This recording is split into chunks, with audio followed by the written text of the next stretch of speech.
Bonding के अंतर्गत आज हम टॉपिक लेने जा रहे हैं types of covalent bonds.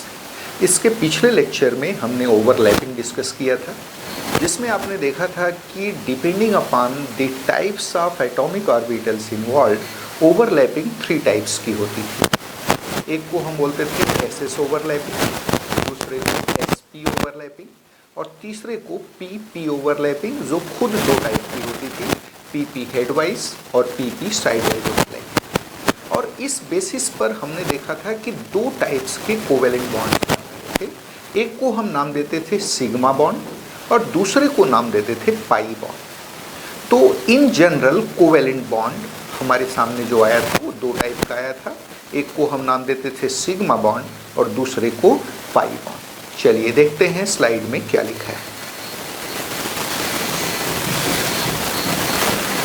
Types of covalent bonds. In general, covalent bonds may be of following 2 types. First one is sigma bonds. Second is pi bonds. Now, first sigma bonds. The covalent bonds formed by axial overlapping of atomic orbitals are called sigma bonds. In these bonds, the electron density is maximum in between 2 nuclei and the bonds are symmetrical about internuclear axis. तो आपने देखा था कि परमाणु ऑर्बिटलों के axial overlapping से बनने वाले बॉन्ड को क्या नाम देते हैं? सिग्मा बंध नाम देते हैं, सिग्मा बॉन्ड नाम देते हैं। क्या बताया गया? The covalent bond formed by axial overlapping of atomic orbitals, परमाणु ऑर्बिटलों के अक्षीय अतिव्यापन से बनने वाले सह संयोजक बंध को क्या कहा जाता है? सिग्मा बॉन्ड कहा जाता है। सिग्मा बॉन्ड की एक विशेषता होती है, यहाँ पर इलेक्ट्रॉन डेंसिटी 2 न्यूक्लियस के बीच मैक्सिमम होती है और बॉन्ड इंटर न्यूक्लियर एक्सिस के सिमेट्रिक होता है।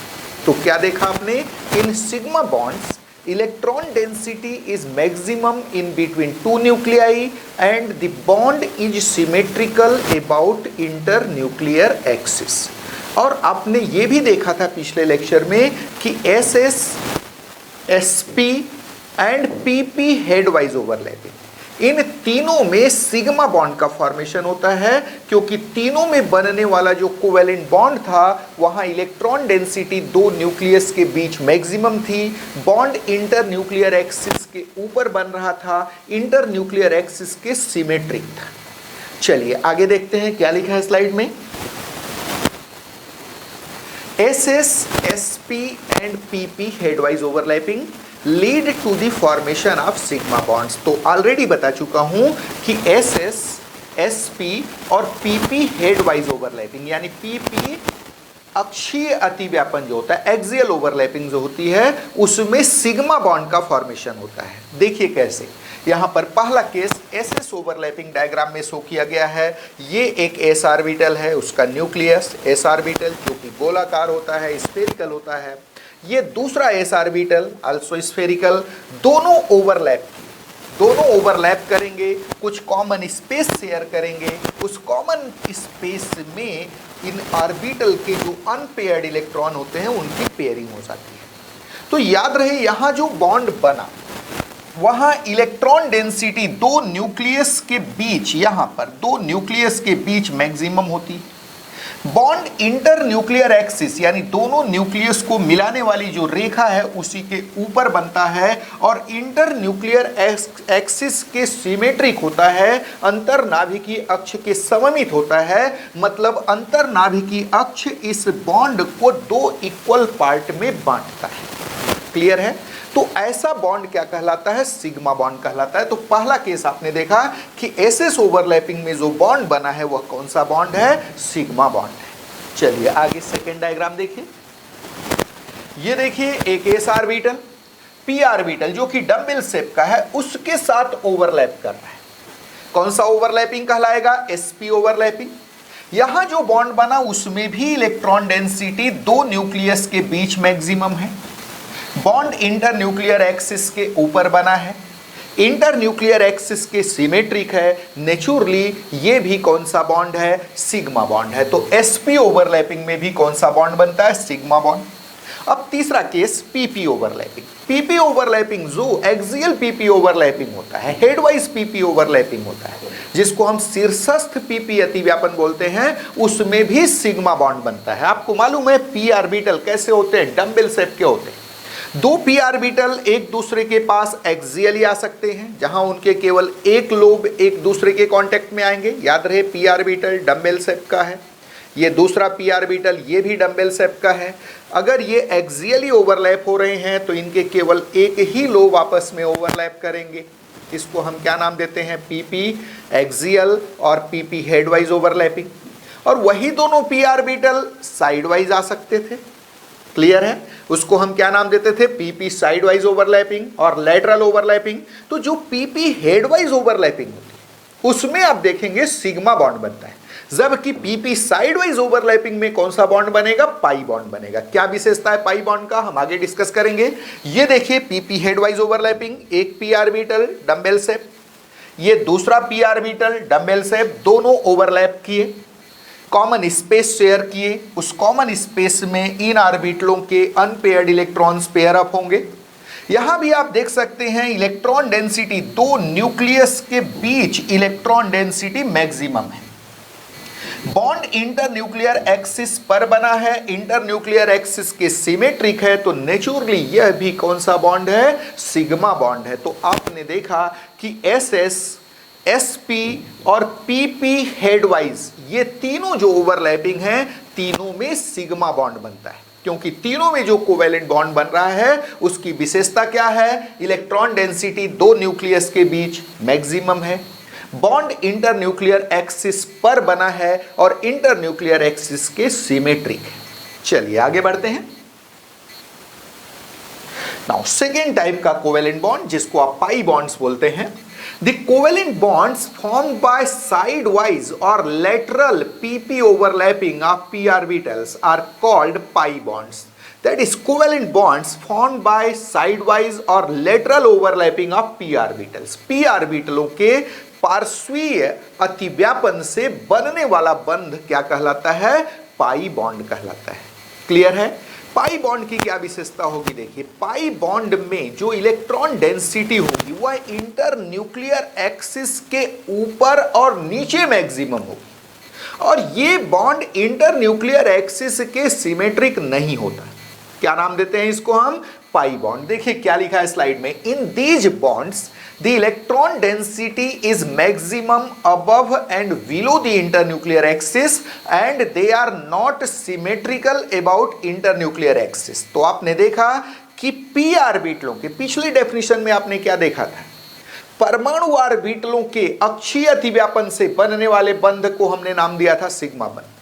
यहां पर हम परमाणु ऑर्बिटल नहीं बोल रहे बल्कि स्पेशलाइज्ड कर रहे हैं, ऑर्बिटल का नाम दे रहे हैं। p ऑर्बिटलों के पार्श्वीय अतिव्यापन से, लेटरल ओवरलैपिंग से बनने वाले बॉन्ड को हम क्या नाम देते हैं, पाई बॉन्ड नाम देते हैं। इस बॉन्ड में electron density inter nuclear axis यानी दोनों न्यूक्लियस को जो मिलाने वाली रेखा है इसके ऊपर और नीचे यहां पर ये मैक्सिमम होती है।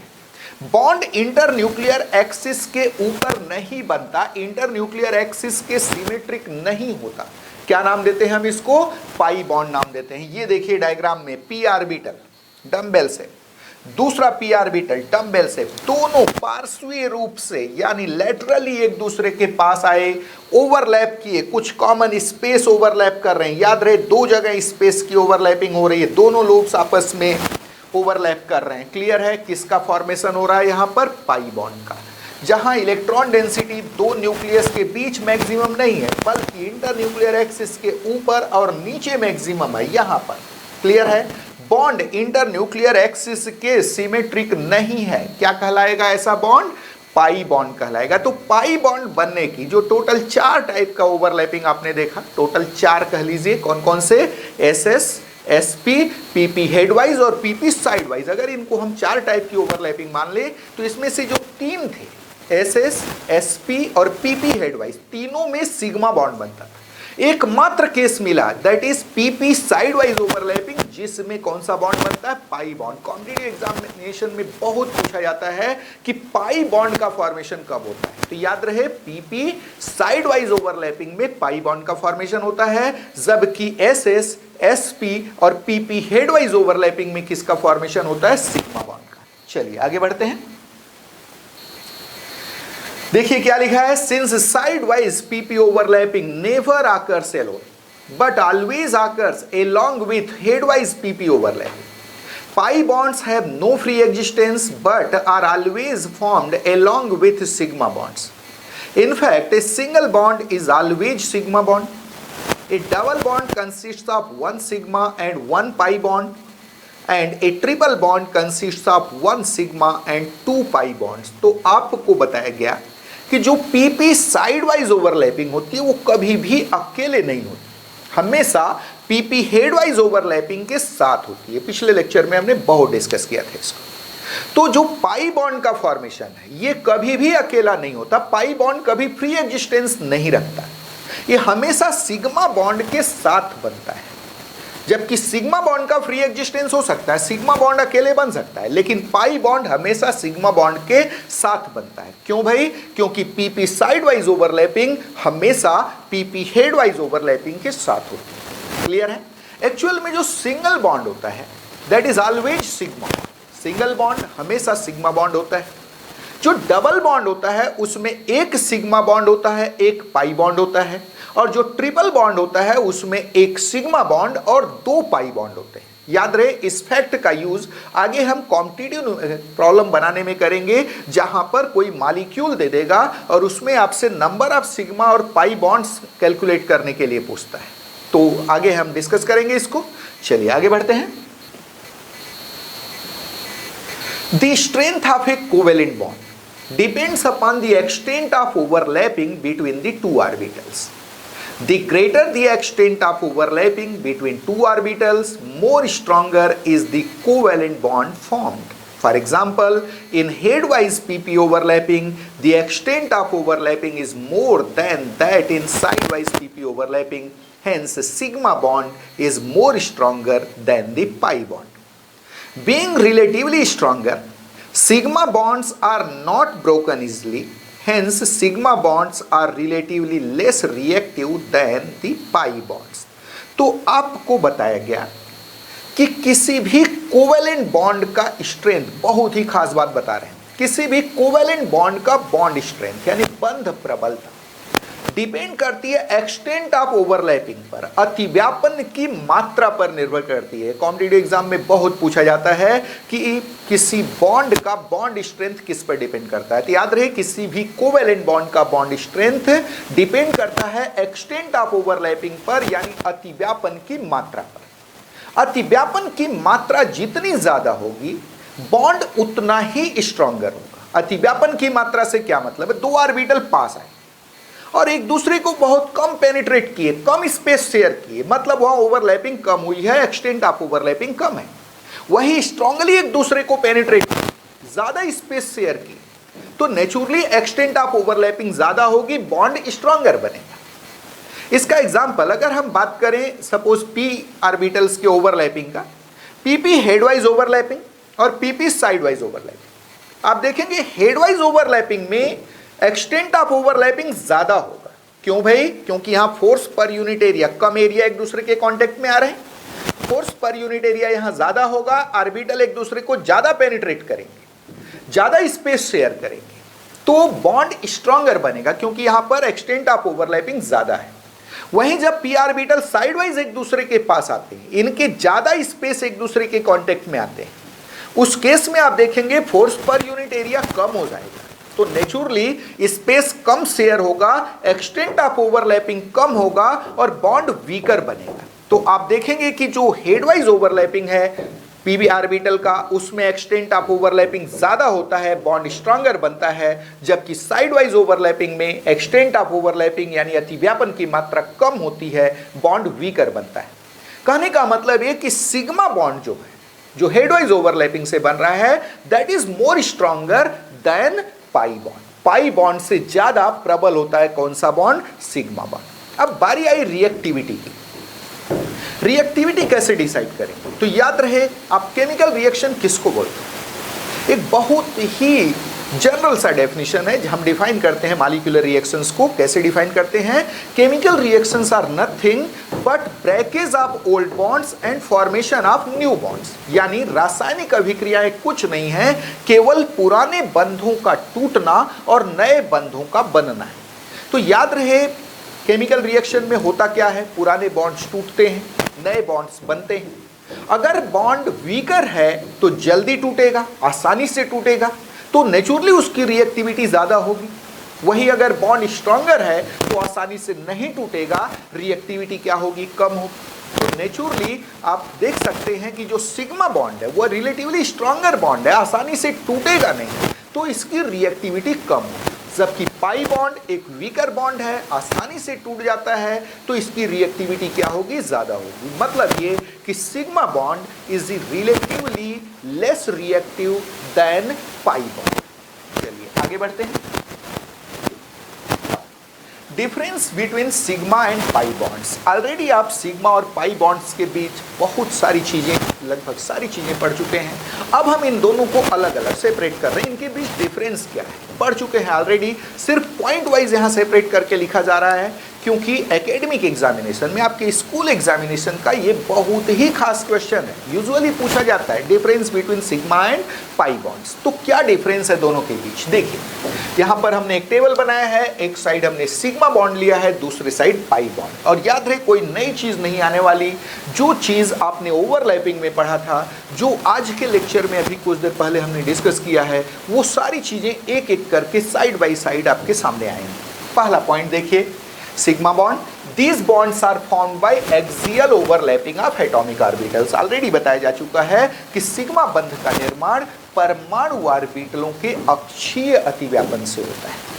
वहीं these bonds यानी pi bonds are formed by sidewise और lateral overlapping of p orbitals। जबकि पाई बंध का निर्माण पी ऑर्बिटलों के, याद रहे, पी ऑर्बिटलों के पार्श्वीय अतिव्यापन से होता है। तो पहला डिफरेंस क्या मिला? सिग्मा बंध का निर्माण परमाणु ऑर्बिटलों के अक्षीय अतिव्यापन से होता है, जबकि पाई बंध का निर्माण पी ऑर्बिटलों के पार्श्वीय अतिव्यापन से होता है। Second difference, in these bonds the electron density is maximum in between two nuclei and the bonds are symmetrical about internuclear axis. Already बताया जा चुका है, सिग्मा बंध में इलेक्ट्रॉन घनत्व तो दो नाभिकों के बीच अधिकतम होता है और बंध अंतर नाभिकीय अक्ष के सममित होता है। वहीं पाई बंध में क्या होता है? In these bonds the electron density is maximum above and below the internuclear axis and they are not symmetrical about internuclear axis. तो आप देखेंगे कि पाई बंध में इलेक्ट्रॉन घनत्व अंतर नाभिकीय अक्ष के ऊपर और नीचे अधिकतम होता है और ये बंध अंतर नाभिकीय अक्ष के सममित नहीं होता है। चलिए तीसरा डिफरेंस,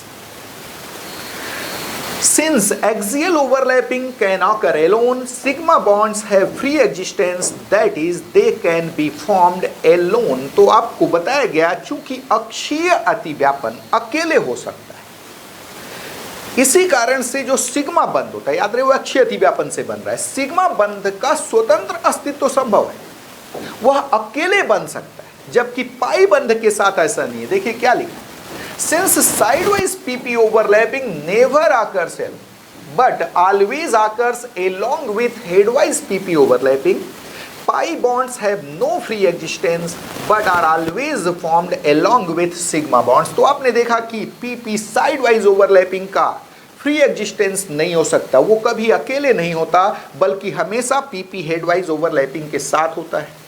और यही रीजन है कि पाई बंध जो है, पाई बंध का स्वतंत्र अस्तित्व संभव नहीं है, फ्री एग्जिस्टेंस संभव नहीं है। It is always formed along with sigma bonds, यह हमेशा सिग्मा बंधों के साथ बनता है। कौन सा बंध? पाई बंध। चलिए आगे बढ़ते हैं। चौथा डिफरेंस, सिग्मा बॉन्ड में देखिए क्या लिखा है, in headwise PP overlapping the extent of overlapping is more than that in sidewise PP overlapping Hence sigma bonds are more stronger than the pi bonds. तो आपने देखा कि सिग्मा बंध के बनते समय अतिव्यापन की मात्रा अपेक्षाकृत ज्यादा होती है, जिसके कारण सिग्मा बंध एक स्ट्रॉन्गर बॉन्ड है, एक प्रबल बंध है। वहीं पाई बॉन्ड में देखिए क्या लिखा है, इन साइडवाइज और lateral PP overlapping the extent of overlapping is relatively lesser than that in headwise pp overlapping, hence pi bonds are less stronger than sigma bonds. तो आपने देखा कि जो साइडवाइज पीपी ओवरलैपिंग है उसमें अतिव्यापन की मात्रा अपेक्षाकृत कम होती है। कहने का मतलब है कि पाई बंध में अतिव्यापन की मात्रा अपेक्षाकृत कम होती है, अतः पाई बंध अपेक्षाकृत वीकर बॉन्ड होता है, अपेक्षाकृत कमजोर बंध होता है। तो सिग्मा बंध एक स्ट्रॉन्गर बॉन्ड है, जबकि पाई बंध कैसा है, वीकर बॉन्ड है, कमजोर बंध है। चलिए आगे बढ़ते हैं, नेक्स्ट पॉइंट, पांचवा difference, being relatively stronger sigma bonds are not broken easily, hence sigma bonds are relatively less reactive than the pi bonds. तो आपने देखा चूंकि सिग्मा बंध अपेक्षाकृत प्रबल बंध है, वह आसानी से टूटता नहीं है, जिसके कारण सिग्मा बंध की क्रियाशीलता अपेक्षाकृत कम होती है। यह कम क्रियाशील बंध है, कौन सा बंध, सिग्मा बंध। वहीं पाई बंध के साथ क्या है, being relatively weaker pi bonds are broken easily, hence pi bonds are relatively more reactive than sigma bonds. तो कमजोर बंध होने के कारण पाई बंध को आसानी से तोड़ा जा सकता है, अतः पाई बंध अपेक्षाकृत क्रियाशील बंध होता है, सिग्मा बंध की अपेक्षा ज्यादा क्रियाशील होता है। चलिए नेक्स्ट डिफरेंस, देयर में आकर फ्री रोटेशन ऑफ एटम्स और ग्रुप्स अबाउट सिग्मा बॉन्ड्स। तो आप देखेंगे सिग्मा बॉन्ड जो होता है उसके चारों ओर, मान लीजिए कार्बन कार्बन सिग्मा बॉन्ड है और कार्बन से 3 ग्रुप्स जुड़े हुए हैं, तो ये ग्रुप्स जो है वो फ्रीली रोटेट हो सकते हैं। क्लियर है, इसको हम आगे जब ऑर्गेनिक केमिस्ट्री में आपको कन्फर्मेशनल आइसोमेरिज्म पढ़ाया जाएगा उसमें बड़ा डिटेल में पढ़ेंगे। तो आप देखेंगे जो सिग्मा बॉन्ड होता है उसके चारों ओर एटम्स और ग्रुप्स का फ्री रोटेशन पॉसिबल है। वहीं पाई बॉन्ड में क्या होता है, मान लीजिए एक सिग्मा बॉन्ड बना हुआ है, 2 जगह और ओवरलैपिंग हो जाती है, अब ये बॉन्ड घूम नहीं सकता, ऐसा नहीं घूम सकता। तो नेचुरली पाई बॉन्ड में एटम्स और ग्रुप्स का फ्री रोटेशन नहीं हो पाता। क्लियर है, जबकि सिग्मा बॉन्ड में होता है। तो सिग्मा बॉन्ड में एटम्स और ग्रुप्स के फ्री रोटेशन से आप देखेंगे एक स्पेशल टाइप की आइसोमेरिज्म एराइज होती है, जिसको आप नाम देते हैं कन्फर्मेशनल आइसोमेरिज्म। वहीं पाई बॉन्ड जो होता है उसमें चूंकि ये रोटेशन रोक दिया जाता है, फ्री रोटेशन नहीं हो पाता, उसके कारण भी एक आइसोमेरिज्म एराइज होता है, जिसको आप जियोमेट्रिकल आइसोमेरिज्म बोलते हैं। तो पाई बॉन्ड के चारों ओर एटम्स और ग्रुप्स का फ्री रोटेशन न होने के कारण जियोमेट्रिकल आइसोमेरिज्म एराइज होता है, जबकि सिग्मा बॉन्ड के चारों ओर एटम्स और ग्रुप्स का फ्री रोटेशन होने के कारण कौन सा आइसोमेरिज्म एराइज होता है, तो याद रहे कन्फर्मेशनल आइसोमेरिज्म। क्लियर है, आगे बहुत डिटेल में पढ़ेंगे आप ऑर्गेनिक केमिस्ट्री। तो आपने क्या देखा, देयर में आकर फ्री रोटेशन ऑफ एटम्स और groups about sigma bond, sigma bond के चारों ओर परमाणु अथवा समूहों का स्वतंत्र घूर्णन संभव है। जबकि पाई बॉन्ड में क्या लिखा है, फ्री रोटेशन ऑफ एटम्स और groups cannot occur about pi bond, किसी पाई बॉन्ड में क्या होगा, एक हेडवाइज ओवरलैपिंग होगी, साथ में साइडवाइज 2 जगह ओवरलैपिंग हो जाएगा, अब रोटेशन नहीं हो पाएगा ग्रुप का, ये ऐसा रोटेट नहीं हो पाएगा। क्लियर है, तो नेचुरली यहाँ पर एटम्स और ग्रुप्स का स्वतंत्र घूर्णन संभव नहीं है। किसके केस में, पाई बॉन्ड के केस में, पाई बॉन्ड के चारों तरफ। चलिए आगे बढ़ते हैं, next difference, sigma bonds decide the geometry of molecules, pi bonds do not decide the geometry of molecule. तो आप देखेंगे जो सिग्मा बंध होता है डायरेक्शनल होता है, एक निश्चित दिशा में बनता है और अणु को, मॉलिक्यूल को एक डेफिनेट ज्योमेट्री देता है, एक डेफिनेट शेप देता है। तो सिग्मा बॉन्ड जो है वह मॉलिक्यूल की ज्यामिति निर्धारित करता है, जबकि pi bond just supporting bond है, यह ज्यामिति निर्धारित नहीं करता, मॉलिक्यूल को कोई ज्योमेट्री नहीं देता, बल्कि सपोर्टिंग रोल प्ले करता है, यह ज्यामिति निर्धारित करने में कोई हेल्प नहीं करता। क्या लिखा है, pi bonds do not decide the geometry of molecule, यानी पाई बंध अणु की ज्यामिति निर्धारित नहीं करते। अणु की ज्यामिति किसके द्वारा निर्धारित होती है, सिग्मा बंध के द्वारा। आगे देखिए एक और difference, SS, SP and PP headwise overlapping lead to the formation of sigma bonds, while PP sidewise or lateral overlapping lead to the formation of pi bonds. Already बता चुके हैं कि SS, SP और PP हेडवाइज, इन तीनों प्रकार के अतिव्यापन में sigma बंध बनता है, जबकि पीपी साइडवाइज, एकमात्र केस पीपी साइडवाइज ओवरलैपिंग में किसका फॉर्मेशन होता है, तो पाई बॉन्ड्स का फॉर्मेशन होता है। तो आज के लेक्चर में आपने देखा कि कोवैलेंट बॉन्ड्स जो होता है उसके बेसिक दो टाइप सिग्मा और पाई बॉन्ड्स क्या होते हैं। याद रहे इनके अलावा भी कोवैलेंट बॉन्ड्स के टाइप्स हैं जिनको आप डेल्टा बॉन्ड बोलते हैं, एप्सिलॉन बॉन्ड बोलते हैं, तो हायर क्लासेस में आप उनको पढ़ते हैं। यहाँ पर आपने देखा कि बेसिकली जो कोवैलेंट बॉन्ड्स हैं वो दो टाइप के हैं, सिग्मा बॉन्ड और पाई बॉन्ड्स।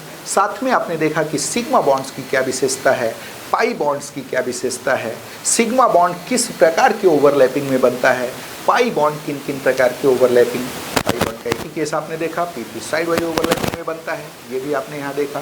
साथ में दोनों के बीच बेसिक डिफरेंसेस क्या है, सिग्मा बॉन्ड और पाई बॉन्ड। तो आज के लेक्चर में बस इतना ही, बाकी हम नेक्स्ट लेक्चर में देखेंगे। नेक्स्ट लेक्चर में बहुत ही इंपॉर्टेंट टॉपिक लेने जा रहे हैं, दैट इज फजान।